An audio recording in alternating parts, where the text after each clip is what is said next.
அதான் சொல்றாங்களா ஹர்திக் பாண்டியா சொன்னதா 1% ஒரு பர்சன்டேஜ் தெரியுமாடா உங்களுக்கு என்னை பத்தி என் கூட பழகி இருக்கியாடா ஹார்திக் பாண்டியா வந்ததுக்கு அப்புறம் கூட சரியான எச்ச டீம் ஆயிடுச்சு ஏன்னா கேப்டன்சியே பிடிக்கல மாதிரி சிரிக்கிறாருல இப்படி சிரிக்கிறாரு அவன் கேப்டனா வந்தது தான் ப்ரோ காரணமே அவெல்லாம் ஒரு ஆளுன்ட்டு ஹர்திக் பாண்டியா தான் அவ்வளோதான் ஹர்திக் பாண்டியா கிரவுண்டுக்கு இருக்கும் ஹர்திக் பாண்டியா குறிப்பி பிறந்தோருக்கு சாப்பிடின்னு சொல்லுவாங்க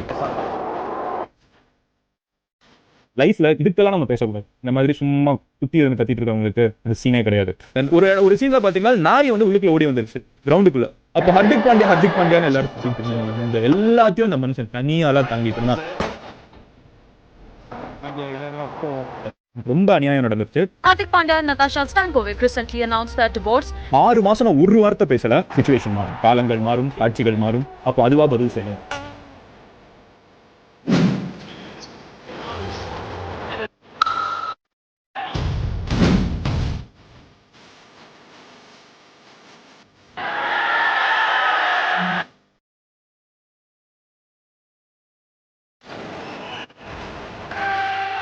என்னை 1% யாருன்னு தெரியாத ஆட்கள்லாம் என்னை பத்தி என்னெல்லாமோ பேசினாங்க. அதுக்கு எப்பவுமே நம்ம வார்த்தையில பதில் சொல்லக்கூடாது, நம்மளோட வெற்றிகள் பதில் சொல்லுங்கிறதா ஹர்திக் பாண்டியா.